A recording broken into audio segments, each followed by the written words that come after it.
Bueno, pues ya, Jorge, si te parece, bueno, en primer lugar, darte las gracias porque también yo le decía a Jorge, vaya la faena que le he hecho en estos días navideños, que está todo el mundo de fiesta y en casa, pues también invitarlo estos días, le agradezco doblemente el que haya querido participar y agradecer a todos los que están ahora aquí presentes y a todas las que están presentes el esfuerzo también y el interés por asistir a un tema que sumamente interesante, muy desconocido, más bien desconocido para todos. Hemos oído nombrar mucho esto y yo creo que Jorge, él decía que no quería asustarnos con la cruda realidad, pero luego nos va a contar el por qué, ¿no? No, justamente pretendo lo contrario, asustarles Pretendes con la cruda asustar, realidad. Ujú. pretendes asustarnos con esto, ¿no? Sí. Pues, Jorge, si me permite, yo voy a empezar tengo un currículum tuyo de hace 2 años, o sea que habrá que actualizarlo, pero aún así hay cosas que siguen siendo y valiendo y cualquier cosa tú me corriges. Jorge, miren, perdón, voy a poner por si acaso en silencio a todos y al final, Jorge, yo sé que a ti no te, si alguien, bueno, luego vamos a decir cómo va a funcionar, si quiere decir algo que levante la mano o lo escribe en el chat y si es muy importante, pues interrumpimos, ¿verdad? Que a Jorge seguro que no le va a molestar No, al, interrumpir. al contrario, es que es terriblemente, bueno, ¿qué vamos a contar? Todos tenemos la experiencia de hablar a través Ma- de una cámara y no es lo mismo que hablar en persona. Entonces, por mí, si, o sea, sé que es complicado, pero si me quieren y pueden interrumpirme para seguir el hilo, mejor, encantado, ¿no? Magnífico, Jorge, muchas gracias. Y ya si alguno dice que, bueno, y si o no, levanta la mano, le vamos dando paso, así que encantados también. Pues Jorge en la actualidad es profesor de investigación del Instituto de Astrofísica de Canarias. Ha trabajado en diversos campos de astronomía que incluyen desde fondo cósmico de microondas, también polarimetría, magnetometría solar, física solar, formación y evolución de galaxias y también en el análisis de grandes bases de datos. Es autor, pues esto ya supera, Jorge, era 250, pues más las de estos años, pues unas 300 en publicaciones científicas, incluyen más de 100 artículos en revistas científicas y también edición de 4 libros. Él hizo su licenciatura en la Universidad Complutense de Madrid y en la Universidad de La Laguna. El doctorado lo hizo aquí y el postdoctorado en el High Altitude Observatory de Boulder en Estados Unidos. Tiene experiencia como profesor de óptica y magnetometría solar en distintas universidades, como en Holanda, en Noruega, en China, que se han realizado en estos países. También ha supervisado, ya cuántas tesis, Jorge, tengo 5, pero sé que has trabajado más durante estos años, pero y varios trabajos también fin de máster en física solar y astronomía extragaláctica, en lo que ha centrado su trabajo también en los últimos años.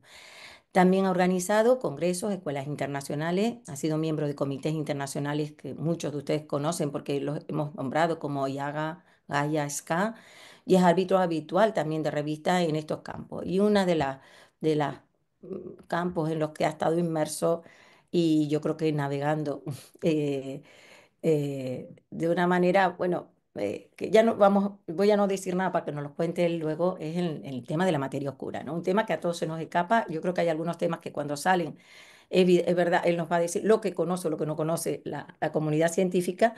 Y yo creo que aunque sea materia oscura, seguro que nos va a despertar alguna luz a todos con lo que nos va aquí a contar. Y decir, pues Jorge, él nos comentaba que en primer lugar va a explicar por qué creemos que existe, por qué existe en grandes cantidades, por qué algunas de las propuestas que se han hecho no funcionan.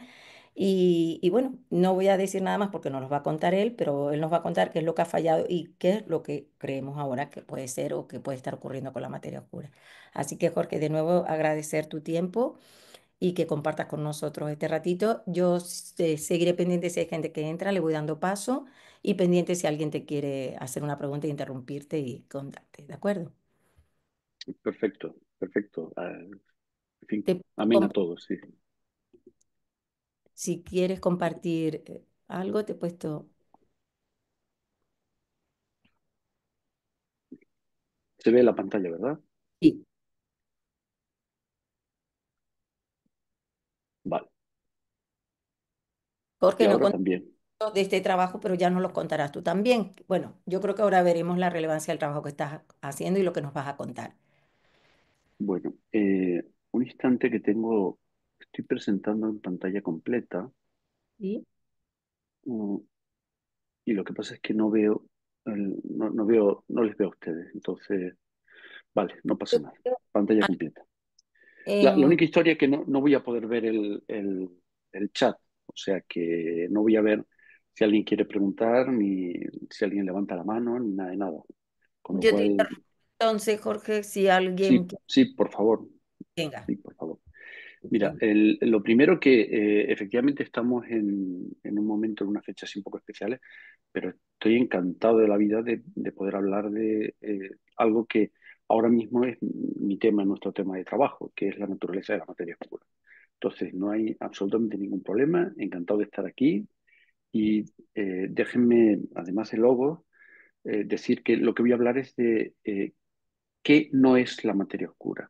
Insistiré un montón en que no sabemos lo que sabemos que necesitamos mucha materia oscura, pero no sabemos lo que es, en el sentido de que no hemos conseguido aislarla, ni tenemos una teoría que digamos la materia oscura de ser esta cosa, eh, no sabemos lo que es, ¿vale? Entonces, antes que nada, feliz Navidad a todo el mundo. Esto es una preciosidad de foto del observatorio aquí en el Teide y del Teide de hace un par de días y estamos en mitad casi de una nevada. Es un sitio, en fin, es un sitio precioso y feliz Navidad a todo el mundo. Y por aquello que es posible que algunos, bueno, es una cosa que yo hago normalmente cuando doy una charla y no sé exactamente quién va a escucharla, es asegurarme de que sepan que estamos hablando desde Tenerife, desde el puntito rojo ese que está señalado en el mapa. Entonces, eh, lo dicho, las reglas son interrúmpanme y a ver si Toñi está, me pasa las interrupciones y se puede seguir el hilo argumental, porque la idea es que entiendan cada uno de los pasos que voy a contar. El propósito de la charla, y este es un resumen de lo que pretendo contar, es realmente asustar a quien escucha con la realidad de la materia oscura. O sea, todos hemos oído hablar de, o la gente que tiene cierto interés en astronomía ha oído hablar de la materia oscura y sabemos que hay mucha materia oscura, pero yo creo que no tenemos interiorizado lo que significa eso en la práctica. Significa que estamos rodeados de materia oscura con la que no interaccionamos continuamente a nuestro alrededor. Estamos inmersos en unas cantidades enormes de materia oscura de las que no somos conscientes, ¿vale? Entonces, se trata de asustarles. En realidad es poner en contexto real de lo que de las cosas de lo que están hablando los astrónomos cuando hablan de que existe materia oscura y está por todos lados, ¿vale? Una vez que ya les tenga completamente asustados, yo espero poder pasar a contar por qué los astrónomos necesitan de la existencia de materia oscura, por qué creemos que hay tantísima materia oscura, cuál es la evidencia empírica. Las primeras ideas de lo de que existe materia oscura vienen de hace 80, 90 años, algo de ese estilo, y se la ha tomado realmente en serio desde hace unos 40, 50 años. Y durante este tiempo, la gente está intentando encontrar modelos físicos que expliquen qué es la materia oscura, ¿vale? Ninguno de los cuales funciona. Y yo lo que voy a contarles es en los grupos de tipos de explicaciones que existen y por qué no parecen funcionar bien del todo.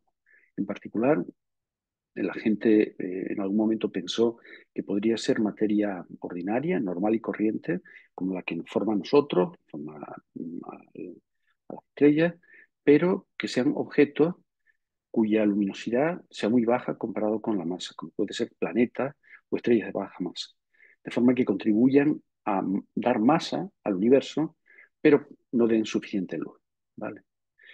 Otra de las posibilidades es que sean agujeros negros primordiales, formados al principio del universo, y tampoco parece funcionar.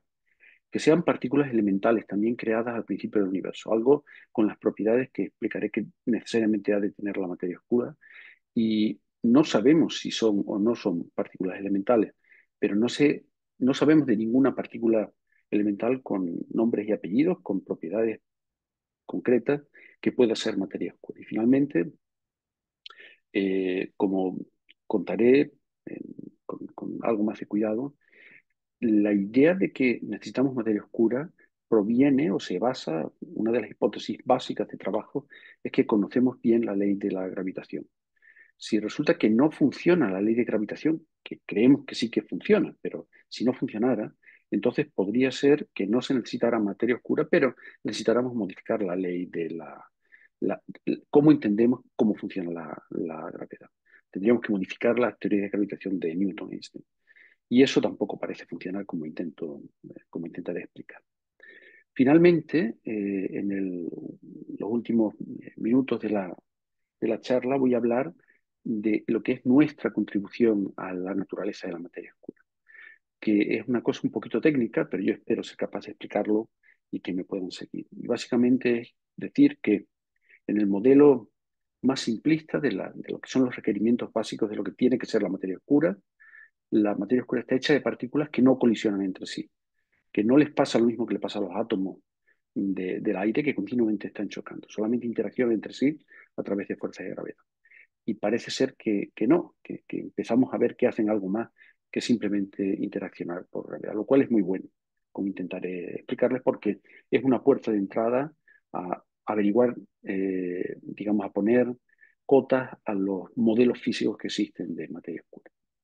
Bien, ese es el resumen de la charla. Entonces ahora viene el tratar de contarles cómo es la situación, que en realidad si uno lo piensa fríamente es para asustarse un poco.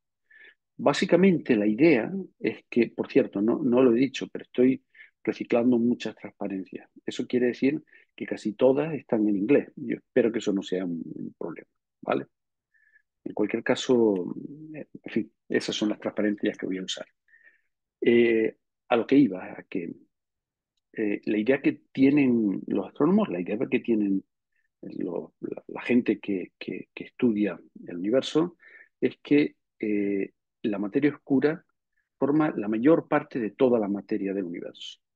El 85% de toda la materia del universo es materia oscura, ¿vale? Y eso lo que significa es que si uno coge un espacio del universo que contenga una galaxia, como la que aparece aquí en la imagen, e intenta medir cuánta materia oscura hay en la caja, resulta que el 85% de la materia que hay en esa caja es materia oscura. Si uno se va a la zona donde hay luz, como en el centro, donde se ve la galaxia, yo no sé si se ve el cursor, ahora estoy usando el cursor, probablemente sí. Si uno Sí, va a donde tiene la galaxia, entonces uno tiene menos materia oscura y tiene más materia normal, que en el arco se llama materia bariónica, o sea que me va a salir unas pocas veces el palabra, ¿no? Aquí hay más materia ordinaria y aquí hay mucha menos materia ordinaria y mucha más materia oscura. Y en promedio, en la galaxia que emite luz y el resto que no lo emite hay del orden del 85% de de la masa. Entonces, eh, ¿cómo sabemos qué masa hay por ahí en el universo? Probablemente esta historia la hayan oído más de una vez, pero yo la repito porque es fundamental en toda esta historia. Y es que en realidad es bastante sencillo medir la masa que tienen los objetos astronómicos. Básicamente, los objetos astronómicos se encuentran en un estado estacionario en donde las fuerzas de gravedad que los mantienen unidos son compensadas perfectamente por las fuerzas centrífugas de las partículas que se mueven en el campo gravitatorio creado por la materia que crea el campo gravitatorio. Entonces, las fuerzas de la gravitación son proporcionales a las masas que se atraen y a la distancia también.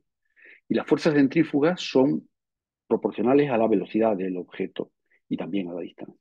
Si uno iguala las dos fuerzas, resulta que la masa del objeto que crea el campo gravitatorio es igual a la velocidad del objeto que está dando vueltas alrededor y el tamaño que tiene la estructura. O sea que si nosotros somos capaces de medir un tamaño de estructura y una velocidad, que es relativamente sencillo de hacer en astronomía, entonces sabemos cuánta masa tenemos, ¿vale?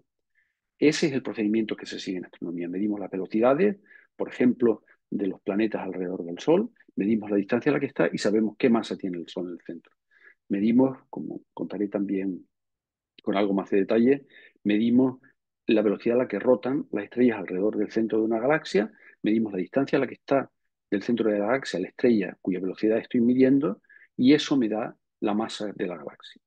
Y resulta que la masa de la galaxia pues, es mucho más grande, la que explica la gravedad, la que explica el movimiento, que la cantidad de estrellas que yo puedo contar debido a la luz que están emitiendo. En resumen, que si uno coge una galaxia como esta y es capaz de medir la masa que tiene, en una caja mucho más grande que, significativamente más grande que la galaxia, entonces el 85% de la masa que explica los movimientos es materia oscura. Simplemente no la vemos. Si uno está, como nosotros, metido en una galaxia, la proporción es mayor de materia ordinaria. Si uno está fuera del centro, entonces la proporción es algo menor. Bien, a grandes rasgos, ese es el argumento. Necesitamos materia oscura, por lo menos es lo que creemos saber.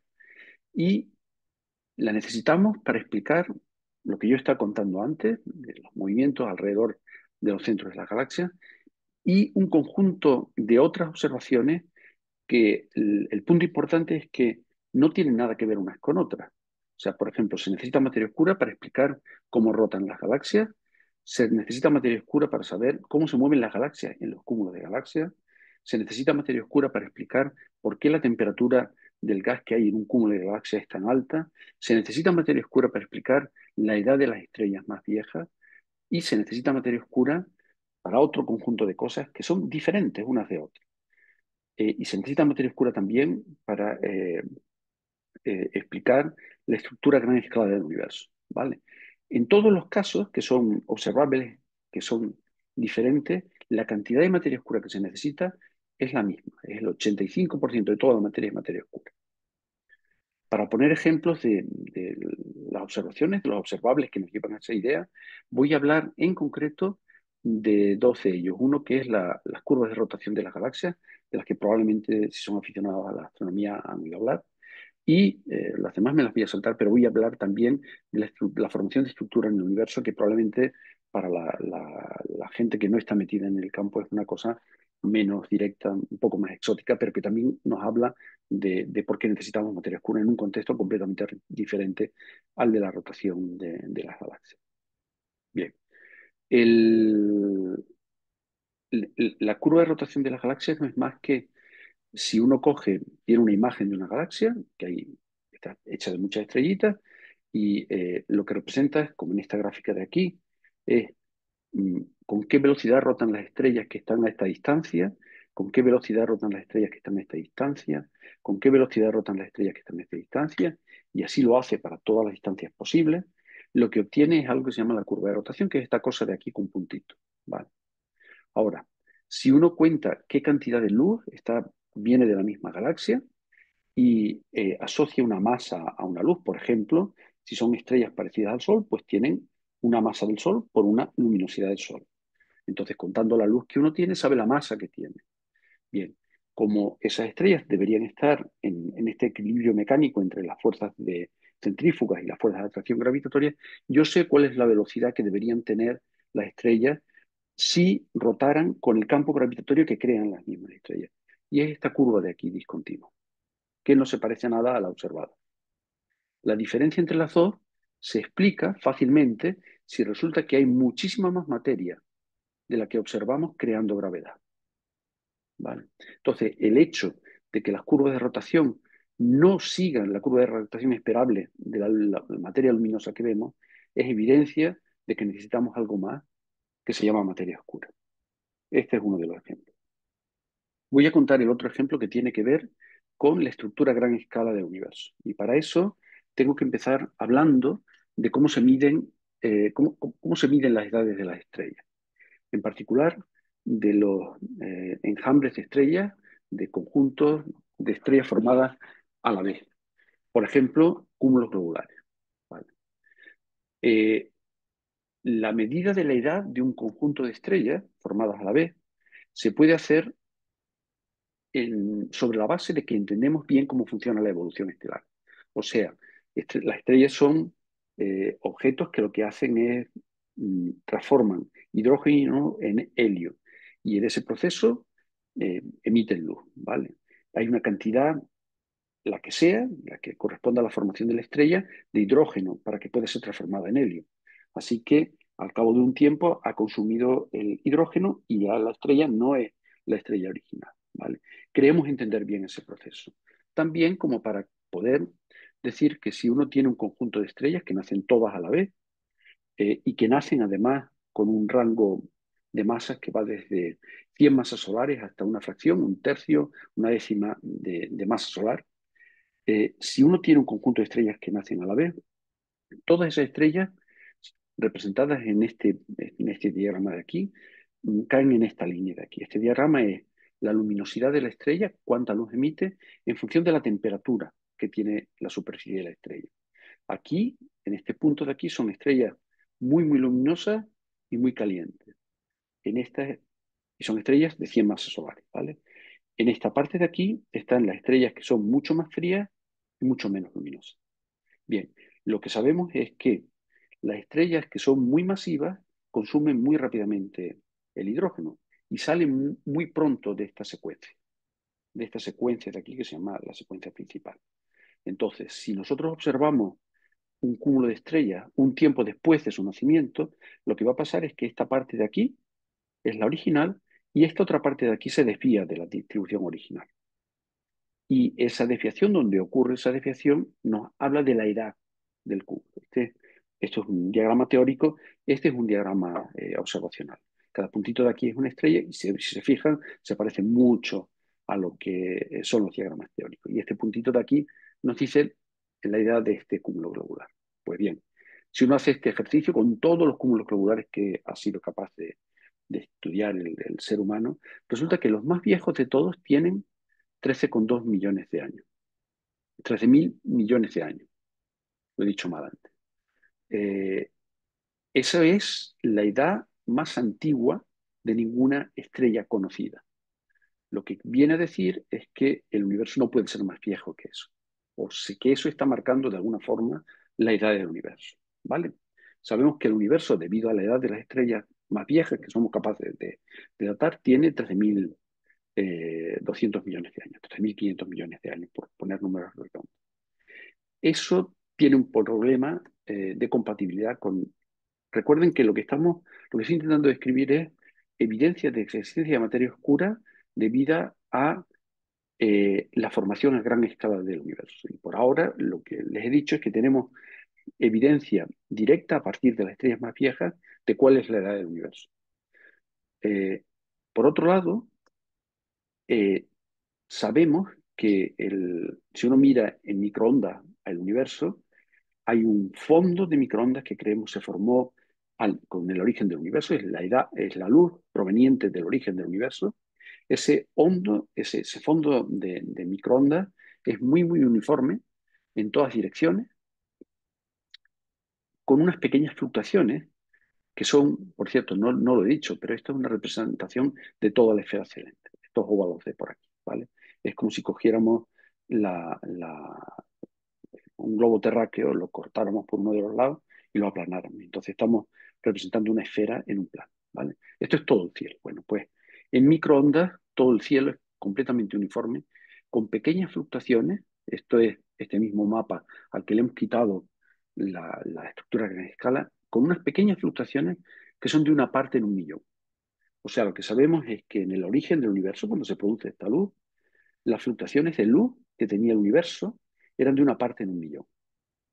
Las fluctuaciones de luz, en ese momento, el universo estaban asociadas directamente a las fluctuaciones de materia, de forma que estas eran las fluctuaciones que tenía el universo de materia ordinaria. La idea que tenemos de cómo ha ido evolucionando a partir de estas fluctuaciones del universo es simplemente que estas fluctuaciones de luz hablan de fluctuaciones de densidad, de forma que hay sitios donde la densidad es un poquito mayor y la densidad es un poquito menor. Las zonas de sobredensidad son zonas donde se acumula la materia porque la gravedad es un poquito más alta allí y con el tiempo, con estos 13.200 millones de años, tiene que dar lugar al universo que observamos en la actualidad. Bueno, pues si uno hace ese ejercicio de meter en un ordenador cuáles serían el aspecto que tendría el universo en la actualidad a partir de estas fluctuaciones de una parte en un millón en el origen del universo, resulta que no se parece al universo que observamos. La forma de ajustarlo es a suponer que en esta época, cuando se produce esta luz, además de la luz, había algo que no estaba acoplado con la luz, que no seguía el patrón de la luz, que era materia oscura, que tenía unas fluctuaciones que son muchísimo mayores que estas. Esas fluctuaciones producían una gravedad que es mucho mayor que la que produciría una parte en un millón, y eso sí que es suficiente durante 13.500 millones de años para producir el universo como el que observamos. Déjenme que vuelva un poquito a repetir el argumento.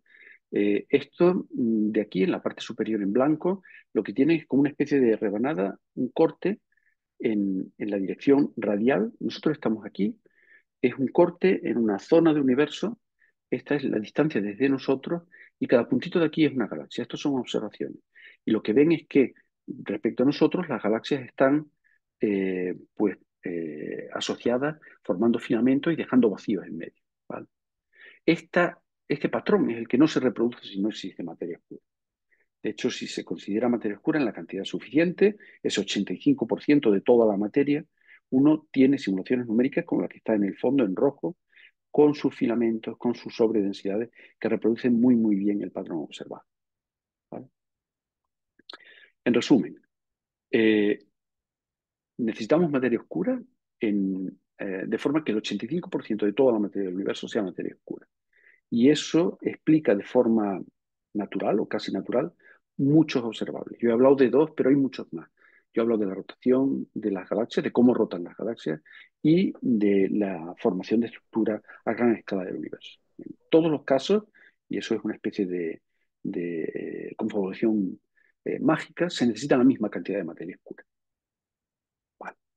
Déjenme que haga un pequeño paréntesis aquí para presentarles al señor que en principio fue quien por primera vez propuso la materia oscura. Es el que está señalado en rojo en esta foto, que fácilmente pueden reconocer a Einstein y a gente como eh, Oppenheimer, que quizás algunos conozcan de la peli esa que vimos hace 2 años. Bien, eh, Fritz Zwicky es suizo y era un tipo muy, muy exótico, muy brillante, por otro lado. Es quien pronosticó la existencia de estrellas de neutrones, por ejemplo, o que los rayos cósmicos venían de supernovas. ¿Vale? Fue también la primera persona que dijo necesitamos algo como materia oscura.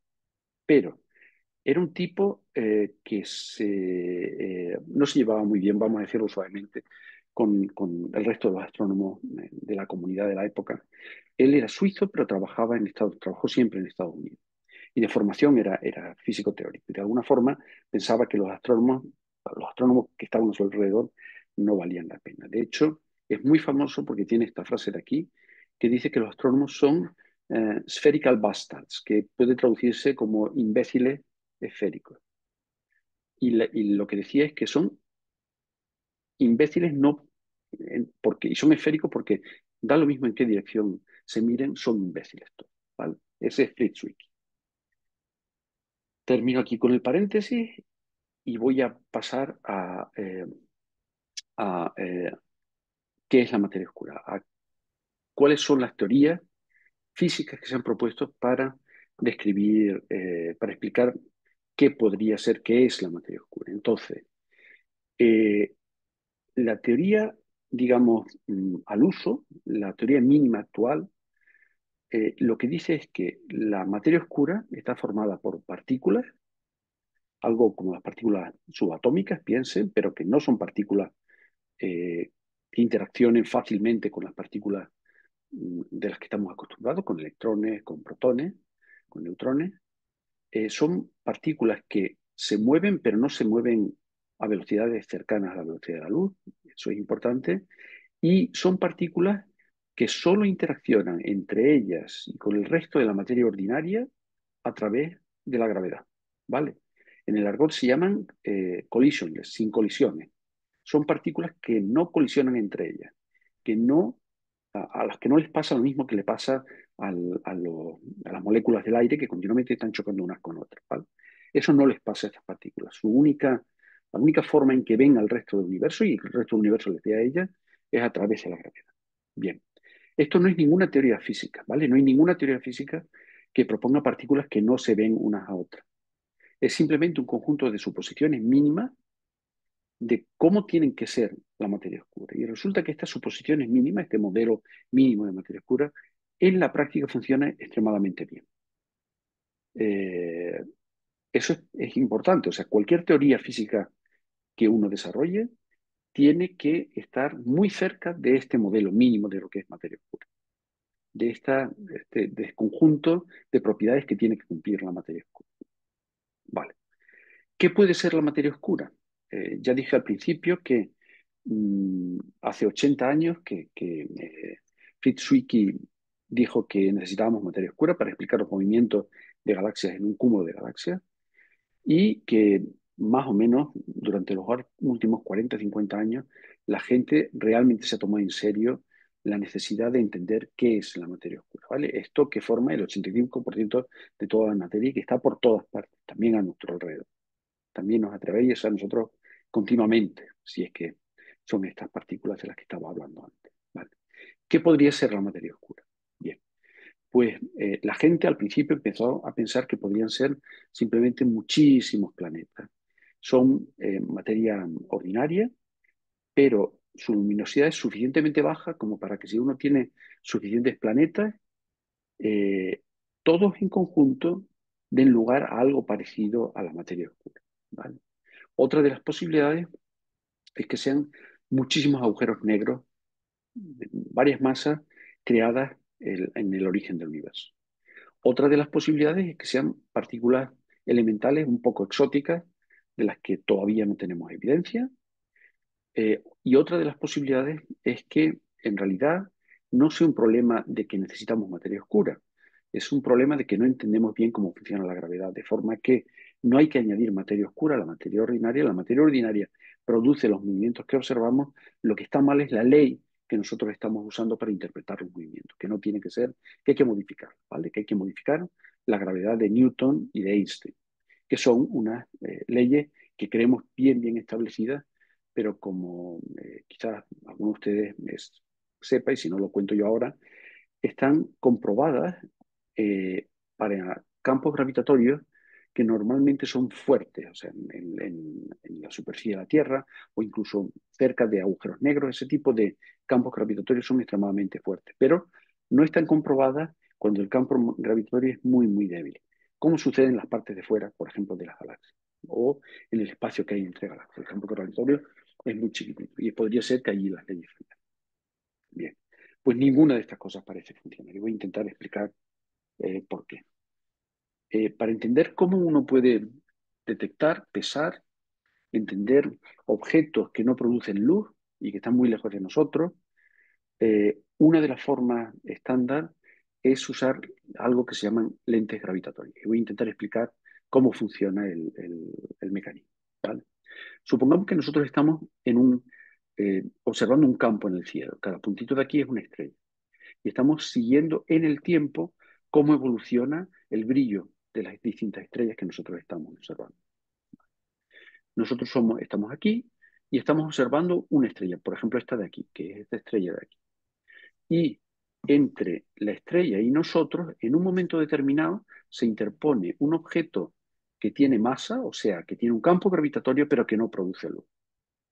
Lo que va a pasar es que antes de que se interponga perfectamente entre la fuente de fondo y nosotros, el objeto que produce gravedad, antes de que suceda eso, el objeto, la estrella que estábamos observando, emite luz en todas direcciones y hay una fracción de la luz que llega a nosotros. Cuando el alineado es perfecto, entonces sucede que parte de la luz que se perdería en el infinito, el campo gravitatorio de este objeto la redirige hacia nosotros y en la práctica significa que nos llega más luz de la que nos llegaba en este momento. O sea que lo que vemos es en el campo un abrillantamiento. Conforme pasa el tiempo y se mueve este objeto masivo, llega un momento en que otra vez desaparece el alineado perfecto y se recupera la situación original. O sea, que si yo observo durante mucho tiempo un campo en el cielo, de vez en cuando, por casualidad, espero que si hay muchos de estos objetos que producen gravedad pero que no producen luz, haya abrillantamientos que yo pueda observar y decir de una forma estadística cuántos de estos objetos hay en el universo. Eh, estos eventos de lente gravitatoria se observan. Este es un ejemplo de uno de ellos, esto de aquí. O sea, esto es cantidad de luz en función del tiempo que lleva. Y el tiempo aquí está medido en días. O sea, esta anchura de aquí, estos son 100 días, ¿vale? Estamos hablando de años, de tránsitos de años. Entonces, lo que ha observado es que hay algún determinado objeto que en un momento determinado se vuelve más brillante y vuelve otra vez a volverse más débil. O sea, estos eventos de lente gravitatoria se observan, pero la cantidad de eventos que se observan es claramente insuficiente para explicar la cantidad de materia oscura que se necesita. O sea, estos planetas que flotan libremente, estas estrellas de baja masa, incluso estos agujeros negros que están de paseo por ahí, se observan, pero en cantidades insuficientes.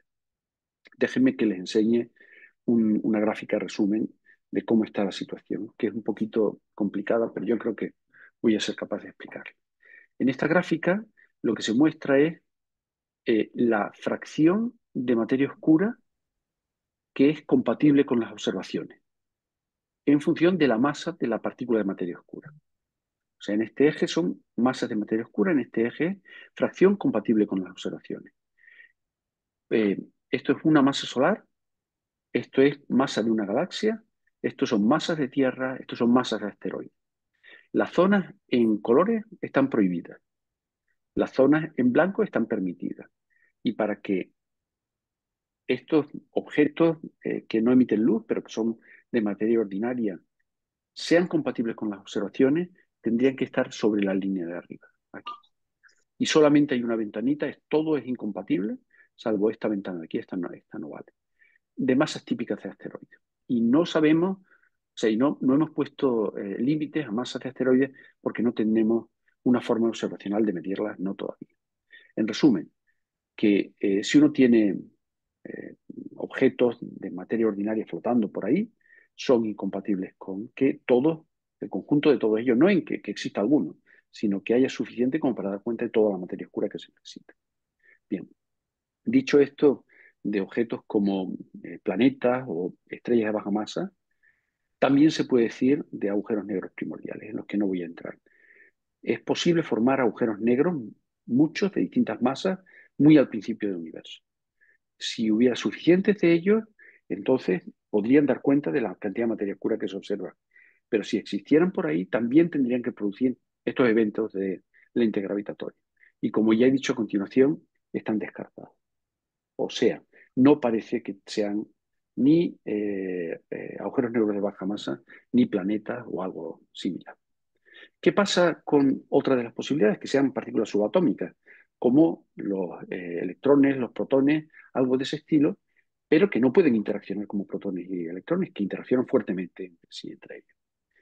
Eh, bien, no voy a entrar en mucho detalle, simplemente decirles que los físicos teóricos de laboratorio llevan 40 años buscando partículas que pudieran ser materia oscura. Los físicos teóricos haciendo sus predicciones de cuáles podrían ser, y los físicos experimentales de laboratorio intentando en los laboratorios, en los aceleradores de partículas, encontrar partículas que pudieran ser materia oscura. Y hasta el momento no las han encontrado. Eso no significa que no sean partículas, que la materia oscura no puedan ser una de estas partículas subatómicas. Significa que si no las hemos encontrado no es por una dejadez o por falta de esfuerzo, ¿vale? Estamos intensamente buscando esa posibilidad. Y hasta ahora nadie ha dado con nada que pueda ser una partícula de materia. Uh, bien, la otra de las opciones es que no entendamos bien cómo funciona la gravedad.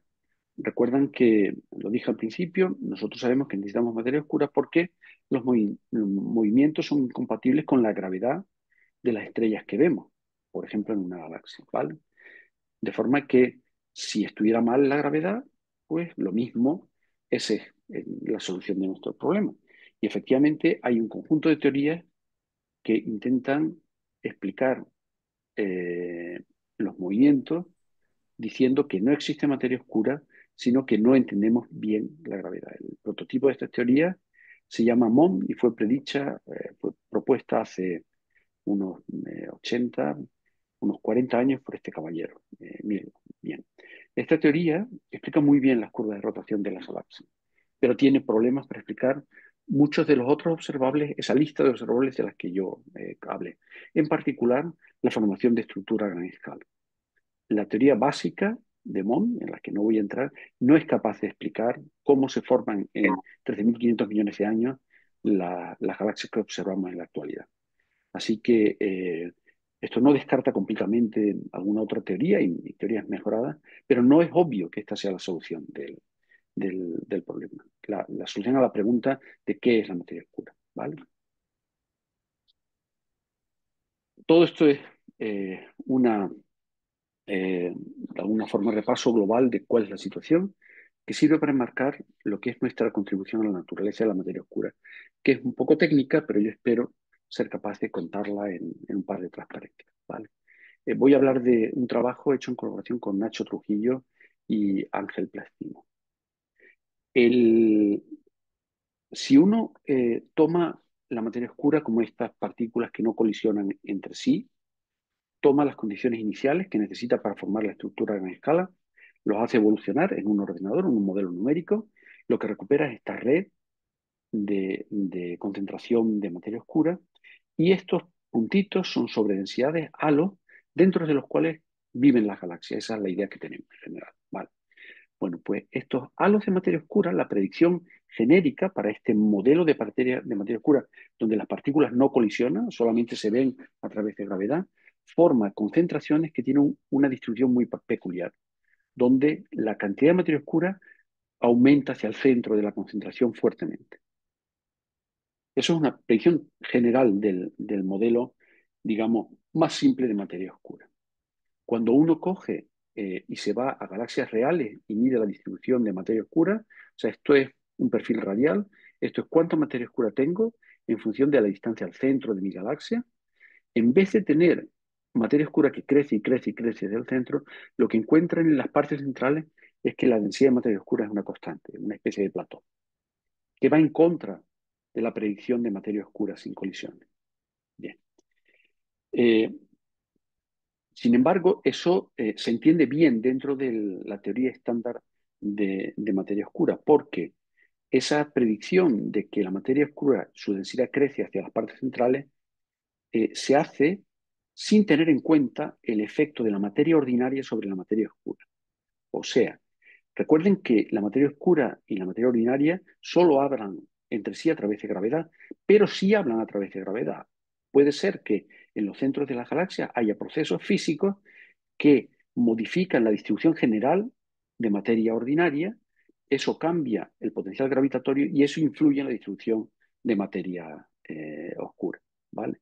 Si uno coge, mete en un ordenador de estos que nos permiten hacer modelos de cómo se crean las galaxias, mete todos los ingredientes físicos, la mayor parte de los ingredientes físicos que cree que son fundamentales, de hecho descubre que efectivamente en los centros de las galaxias la distribución de materia oscura se ve modificada por el efecto de la materia ordinaria sobre el potencial general. O sea, que si uno va a los centros, la distribución de materia oscura no necesariamente tiene que seguir esa distribución donde aumenta de forma sistemática hacia el centro. Eso es así, salvo que uno vaya a galaxias muy, muy pequeñitas. La predicción es que cuando las galaxias son muy, muy, muy pequeñas, llega un momento en que no hay suficiente energía en las estrellas que forman las galaxias para redistribuir la materia oscura y uno tiene que recuperar la distribución de materia oscura original. O sea, la predicción es que si la materia oscura es esta materia oscura donde las partículas no colisionan entre sí, cuando uno va a las galaxias más pequeñas, y yo voy a contar ahora qué significa más pequeña, entonces la distribución de materia oscura tiene que ser como la predicen las simulaciones puras de materia oscura, donde la concentración crece hacia las partes centrales. Lo que nosotros hemos hecho es ir a un conjunto de galaxias muy, muy chiquititas. Este es un ejemplo de una de estas galaxias. Eh, los puntos que se ven aquí son estrellas de fondo o cercanas a nosotros de la Vía Láctea, ¿vale? Solamente los puntitos azules y rojos son la galaxia. Esto es una galaxia que tiene 10.000 masas solares.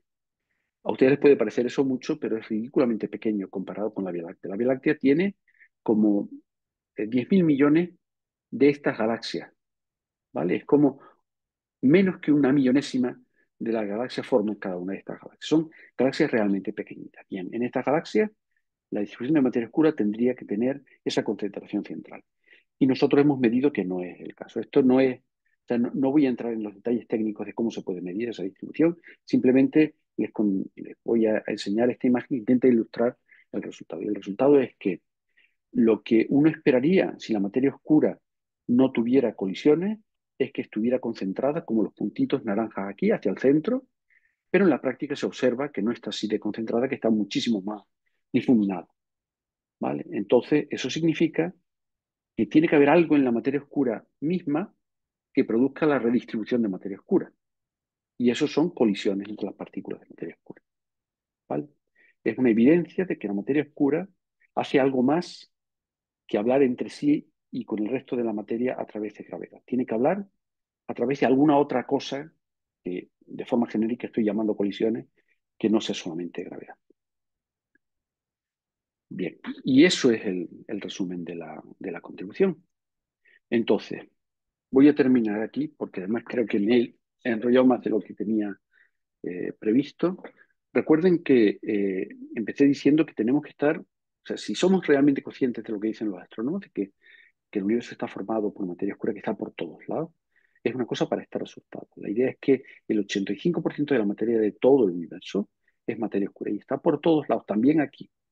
¿Vale? Si son partículas, como lo que dice el modelo este simplista, nos atraviesan continuamente. El 85% de toda la materia es materia oscura, de la que no tenemos ninguna intuición y sabemos muy poquito, pero digamos, el ser humano no ha desarrollado, no tenemos sensibilidad para verla de forma directa. Eh, ¿Qué es esta materia oscura que está por todos lados y que forma la mayor parte de la materia del universo? La explicación es, la respuesta a la pregunta es no sabemos, no sabemos lo que es. No parecen ser planetas o estrellas, no parecen ser agujeros negros primordiales. No es obvio que sea ninguna de las partículas elementales que han sido predichas y por supuesto no hay ninguna partícula elemental observada. Y finalmente, las alternativas a la teoría de la gravitación de Einstein-Newton no parecen funcionar. O sea que realmente no sabemos lo que es. También he contado que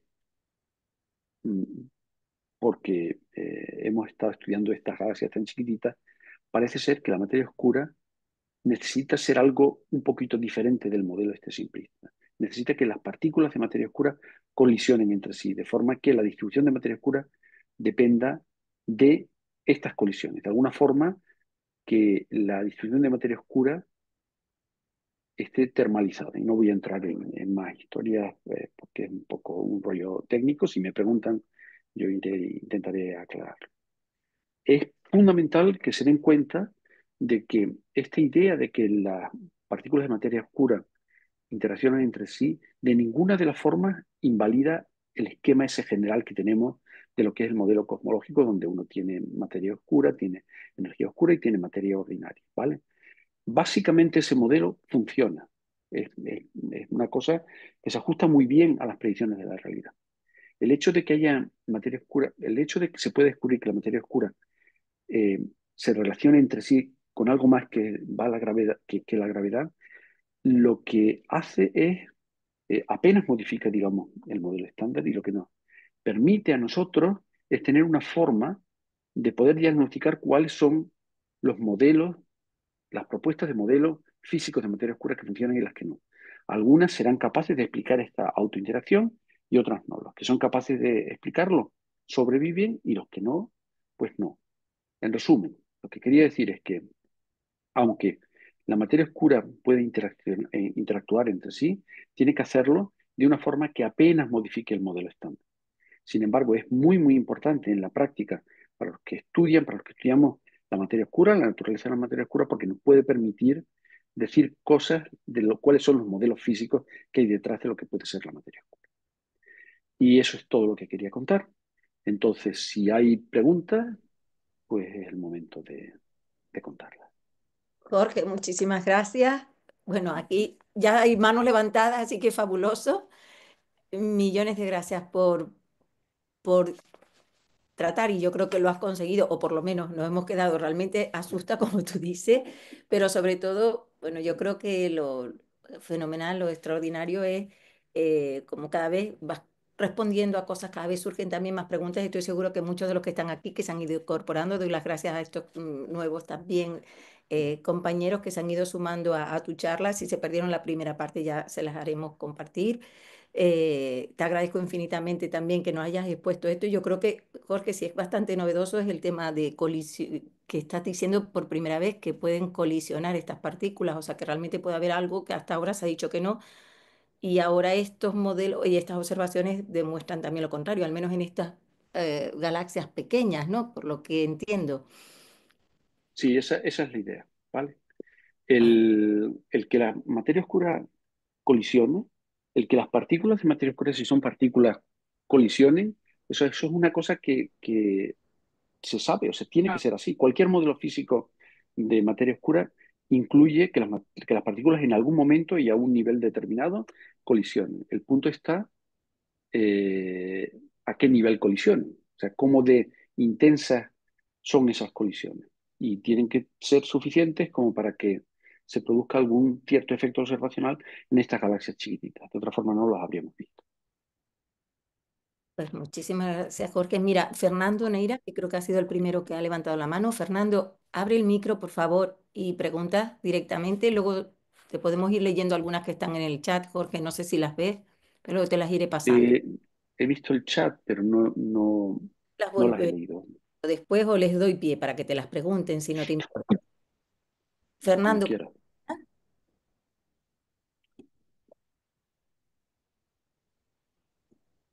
Fernando, abre el micro. A ver, se lo voy a Hola, intentar. ¿se me oye? Ahora Ahora sí, sí. Hola. Sí, perdón, es que he tenido algún problema con los auriculares y me he tenido que cambiar. No, lo primero, muchísimas gracias, Jorge. La verdad, una charla fabulosa y siempre es un placer escucharte. Mira, yo te Muchas gracias. quería hacer una pregunta en concreto. Yo, bueno, tenía entendido que había dos maneras de detectar la materia oscura, ¿no? Una la has mencionado, que son las lentes gravitacionales, y había entendido también que a través del telescopio espacial de rayos gamma Fermi, pues también había una manera, digamos, más directa de poderla detectar. Yo entendía que según la supersimetría, cuando dos partículas de materia oscura chocan entre sí, se puede liberar un rayo gamma. Entiendo que cuando hablas de interacción te refieres a la posibilidad de detección a través de, bueno, la creación de rayos gamma, o va un poco más allá esta cuestión. Esa sería la Vale. primera. Y la Eh, segunda, perdón, vale. perdón. Y ¿Quieres la que te segunda, intente sí, contestar a esto sí, sí, o sí, mejor, sí, efectivamente. venga? Pues vamos por parte. A ver, el, como en lo que es la búsqueda y detección de materia oscura, estamos dando palos de ciego, ¿vale? Estamos haciendo lo que se puede hacer. Entonces, una de las aproximaciones que viene del campo de la física de partículas, es decir, yo tengo una teoría de lo que puede ser mi partícula de materia oscura. Entonces, si fuera eso, le pasaría esto, esto y esto. Entonces, si le pasa todo esto, lo mismo puedo detectarla de esta forma. Es una cosa rebuscada, pero no hay otro camino que recorrer. Entonces, lo que tú estás diciendo es que determinados modelos de materia oscura, que no es la materia oscura, son modelos que alguien ha elaborado en su despacho de qué podría ser la materia oscura. En determinados modelos, la materia oscura o se aniquila entre sí, dos partículas de materia oscura desaparecen y dan lugar a rayos gamma, o interaccionan con materia ordinaria de alguna forma, y eso da lugar a rayos gamma que si tenemos telescopios podríamos detectar. Pero no es la materia oscura genérica, es mi modelo de materia oscura que si fuera eso, entonces pasaría toda esta historia, ¿vale? Entonces, hay muchísimos, o sea, literalmente decenas de distintos modelos de materia oscura. Sería genial poderlos estudiar todos simultáneamente, pero en la práctica no se puede. Entonces, la gente dedica vidas y equipos enteros a, si fuera esto, intentar detectarlo. Y lo que estabas explicando es un modelo concreto de materia oscura que va a producir algo que, si se viera, sería evidencia de que ese modelo funciona, Ujú. pero hasta que no se detecte, no. O sea, no es la materia oscura genérica, ¿vale? Sí, Y ahora, sí. el tipo de interacciones de las que yo estoy hablando no van de que interacciones y que de luz que podamos ver. Eso es Ujú. algo que, las partículas de materia oscura, que de alguna forma son capaces de producir luz, son partículas de materia oscura que producen luz normal, digámoslo así. Eh, esta otra detección es una cosa más genérica. Son determinadas interacciones que podrían ser de fuerzas que nosotros, o sea, a las que no somos sensibles y que no produzcan luz que nosotros seamos capaces de ver, pero que sí que tienen un efecto en la distribución de materia oscura. ¿Vale? Entiendo, desde luego, el telescopio de rayos gamma, el telescopio Fermi, yo hasta donde he entendido no ha sido capaz de detectar estos rayos gamma. Luego entiendo que la teoría de la supersimetría igual está en cuestión. Entiendo que lo que tú estás mencionando es una cosa diferente en cuanto a que la interacción no tiene por qué ser a través de estas partículas, sino de otras completamente diferentes. No entiendo que hay muchos modelos, ¿no? Pero efectivamente, a ver, entiendo que esto, pues de alguna manera significa que no sabemos gran cosa, ¿no? O sea, sabemos que interacciona, ¿no? Y que interacciona también con la materia, interacciona entre sí misma, ¿no? Pero entiendo que modelos hay muchos y todavía está por validar, están por validar, ¿no? Entiendo que habrá que buscar una manera de detectar esta posible, no sé, partícula que se pueda desprender de la interacción entre la materia oscura, ¿no? Entiendo, ¿no? O será difícil de hacer. Depende de cómo sea la materia oscura, así va a producir unas cosas u otras. Y no Mm. sabemos lo que es. Entonces es Entonces, ahora difícil, sí, la gente, no sé si debería hacer el chiste, pero la forma en que yo veo la situación es como el chiste ese del borracho que pierde las llaves del coche y se va a buscarlos debajo de la farola claro, sí, donde sí, tiene lo he luz, oído. ¿no? Sí. Entonces, los, los que investigan en materia oscura, hay un rango amplísimo de cosas que podrían ser, ¿vale? Y lo que están haciendo es viendo en el rango pequeño que uno es capaz de estudiar qué efectos podría tener. Y hasta Ujú, ahora nadie ha encontrado debajo de la farola las llaves, ujú, ¿vale? vale, Que puede ser que estén en otro lado. ujú. Bueno, yo te quería hacer Y una segunda así, pregunta, pero no quiero acaparar tampoco, tampoco el tiempo. Y es la posibilidad de la existencia de estrellas primigenias basadas en materia oscura, básicamente. Yo no sé si es un modelo o no, o es algo plausible, porque claro, yo he leído al respecto, pero yo entiendo que si la materia oscura interacciona entre sí, entonces sí que es capaz, digamos, de cohesionar y crear una estructura parecida a la de una estrella, incluso a agregar a sí misma, es decir, a la materia oscura, materia ordinaria. De tal manera que es posible que sea el germen de las protoestrellas o estoy equivocado, quizás sea el germen de las galaxias. ¿vale? O... O sea, no, estás bien, pero, o sea, no estás para nada equivocado. Si la materia oscura interacciona entre sí, suficientemente, pues es capaz de producir estrellas, agregados, y si uno puede darle toda la variedad, no sabemos lo que es, o sea, que le podemos dar todos los grados de libertad que tiene, por ejemplo, la materia ordinaria, y podría crear estrellas. Pero no puede interaccionar mucho entre sí, porque sabemos que no se forma, o sea, no está concentrada, porque Claro, es forma halos que dispersa. son, Sí. son muy, muy dispersos. Entonces, el rango, la sección, la capacidad de, colisión, de autointeraccionar no puede ser muy grande.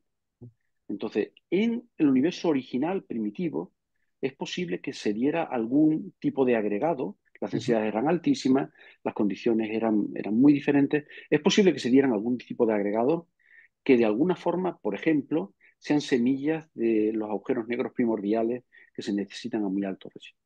Pero no es una cosa, o sea, el, la capacidad de autointeraccionar es muy, muy, muy, muy pequeña comparado con la materia ordinaria. Porque si no, tendría una distribución parecida a la materia ordinaria y no la tiene. ¿Sabes? La materia ordinaria está concentrada en los centros de los halos de materia oscura y no dispersa sobre espacios enormes. Entonces, sí, o sea, la autointeracción tiene que producir algún tipo de asociación, pero el tipo de autointeracción que nosotros deducimos de la materia de estas galaxias tan chiquititas es tan pequeña que es completamente despreciable, a- salvo para unos pequeños efectos de orden muy alto, que son irrelevantes para estudiar la estructura del universo a gran escala, no afectan, pero fundamentales si queremos estudiar la naturaleza de la materia oscura, porque es una especie de puerta de entrada, ¿no? Luego entiendo que la posible detección de estrellas oscuras, ¿no?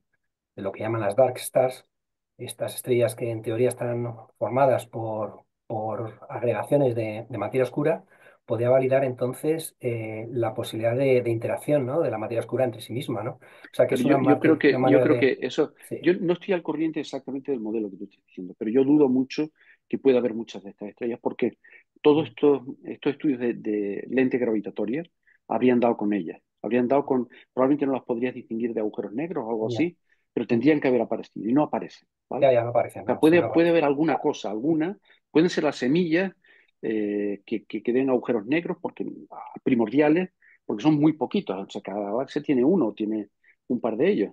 En galaxias que tienen 10.000, 100.000 millones de estrellas. Entonces, unas pocas, alguna estrella, alguna cosa como esa podría haber pasado, pero no puede haber mucha, ¿vale? Y Ujú. definitivamente, sí, no puede haber mucha. Muy bien. Pues nada, muchísimas gracias, Jorge. Me es fascinante Nada, este tema. nada. Sí, sí, Sí, en fin, compartimos la fascinación. sí, sí, disculpa si me enrollo mucho, pero es que No, me no, gusta. encantado. Gracias. Gracias, Fernando. Mira, seguimos Pedro. Pedro te había hecho, bueno, aquí te preguntó sobre, Pedro, no sé si quieres abrir el micro. Te preguntaba sobre la búsqueda. Aquí mezcló neutrinos y luego materia oscura. Te habla de detectores. Bueno, quizás explicar. Y te pregunta si los laboratorios de la búsqueda de neutrinos y materia oscura están bajo tierra. Bueno, eh, yo creo que se refiere quizás a los neutrinos. Y Yo también te... no, Uy, vale, intento contestar o es que por alguna razón no soy capaz de ver el chat. vale. Traes las partículas, te pregunto, no sé si Pedro, bueno, él te pregunta sobre los WIMP, si se ha avanzado, se ha desechado la idea, yo creo que es un poquito, como hay gente que se incorpora un poquito más tarde, igual no te escucho la parte del principio, si se ha desechado la idea de los WIMP como materia oscura. Pero Creo que, o sea, digamos, la predicción original de WIMPs, yo diría que sí, que esas no, simplemente no las detectaron. Las tendrían que haber detectado en los aceleradores de partículas y no las detectaron. Variedades más sofisticadas de WIMPs parece ser que todavía no están descartadas de todo, lo que yo tengo entendido, ¿vale? Neutrinos son materia oscura, pero no son la materia oscura que se necesita para explicar el universo. No hay suficiente masa en los neutrinos y hay cotas superiores a las masas para explicar toda la materia oscura que se necesita y por otro lado los neutrinos van a la velocidad de la luz y eso lo que significa es que les cuesta mucho formar agregados. Entonces hay problemas con los objetos más chiquititos. O sea, los neutrinos son materia oscura, pero no es la materia oscura de la que yo estaba hablando porque son insuficientes. Se sabe observacionalmente. Um, muchísimas gracias, Jorge. ¿Alguna pregunta más? Alguien que si no levanta la mano. Bueno, muchos están felicitados por la excelente disertación, Jorge. Yo, como muchos de ustedes saben, o casi todos los que están aquí, Jorge también es uno de nuestros profesores habituales en los cursos de monitores Starlight. Y seguro que este tema, seguro que en próximos cursos saldrá, así que también les invito a que quizás en otros cursos también se apunten, se matriculen y probablemente, Jorge, te pediré, ahora tenemos a 30 y pico que han asistido a esta, pero que igual si en otro momento pudieras atendernos de nuevo, yo creo que me encantaría que todos pudieran escucharte, ¿no? Porque yo estoy encantado de la vida. Hay muy- alguien con una mano levantada, de todas formas, Toño. y ahora mismo levantó este Quique, usuario, porque antes le pregunté, Quique. Buenas tardes, buenas noches. Perdona el retraso, me he incorporado tarde. Jolín, estoy Oh, sí, currando. encantado. Oye, Jorge, cuando hablabas de termalización, ¿a qué te refieres? Estupenda la charla, ¿eh, Jorge? Vale. Nosotros tenemos, o sea, la materia oscura, me he quedado bueno, les oigo no muy bien, pero yo espero que, no, que eso no sea un problema. El, los gases a los que nosotros estamos acostumbrados están hechos de partículas que continuamente están chocando entre ellas. Entonces, este chocar entre ellas significa que comparten, que llega un momento en que hay una cierta energía promedio cinética que comparten todas las partículas, ¿vale? Son un agregado de partículas que se ponen de acuerdo unos con otras de forma que llega a un cierto estado estacionario que uno puede escribir como una especie de energía cinética promedio de cómo se mueven las partículas y habla de temperatura y habla de que están en equilibrio termodinámico y todo ese tipo de cosas. Bueno, pues las partículas de materia oscura, las ideales, estas que no colisionan entre ellas, nunca llegan al equilibrio. Nunca jamás tienen suficientes colisiones para que se llegue a poder definir, por ejemplo, algo como una temperatura, con una velocidad. La velocidad promedio se puede definir, pero la velocidad promedio no proviene de que se hayan puesto de acuerdo las distintas partículas. La velocidad promedio del conjunto de partículas hasta que forman un halo que después va a tener dentro una galaxia, esa velocidad promedio proviene de las condiciones iniciales en el origen del universo. Las partículas nunca jamás colisionan entre sí. ¿Vale? Entonces, todos estos, pero lo que se observa es en la distribución de materia oscura es que la forma que tienen los halos con ese plató central, ese core, es típico de un sistema autogravitante termalizado. O sea, es como si tiene que haber algún proceso físico, que no pueden ser las colisiones directas entre las partículas, no en el modelo estándar, que den lugar a esta distribución, que es típica de equilibrio termodinámico, el equivalente a poder definir una temperatura en el aire que estamos respirando ahora, ¿vale? Y eso se puede hacer porque las partículas colisionan entre ellas, se ponen de acuerdo para tener una determinada distribución de velocidades que es la que da lugar a la temperatura. Eso no pasa con las partículas de materia oscura.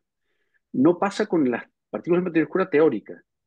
Pasa con las materias, con lo que se observa en la galaxia. Entonces tiene que haber algún mecanismo que lo termalice, y ahí entra lo de la termalización. En el modelo, digamos, estándar, es el efecto de la materia ordinaria modificando el potencial general, moviendo gas alrededor, quitando y poniendo materia que a través del potencial gravitatorio también ve la materia ordinaria y llega un momento en que se termaliza y adquiere esa distribución, la que sea. Si la materia oscura colisiona entre ellas, que es lo que parece que estamos evidenciando, entonces automáticamente se produce esa distribución.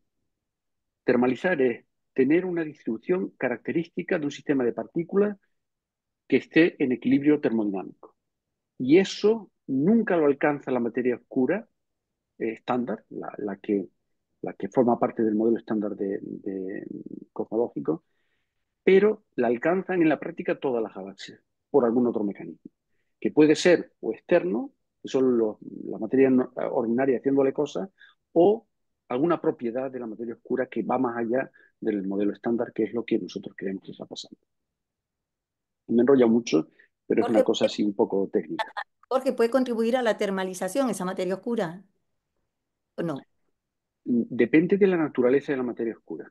Si colisiona, si tiene alguna forma de hablar entre sí que va más allá de la gravedad, sí. Si resulta que no, que es la materia, o sea, que son partículas que nunca colisionan entre ellas, no puede. ¿Vale? El origen de esos halos con las concentraciones centrales es que no han llegado nunca a hablar las partículas de materia oscura con ellas. Están reproduciendo las condiciones iniciales que existían en el Big Bang, en la distribución original de materia. Eso se ha evolucionado con el tiempo, se han concentrado más, etcétera, pero nunca jamás han hablado entre ellas. No una a una. De acuerdo. Madre de Dios.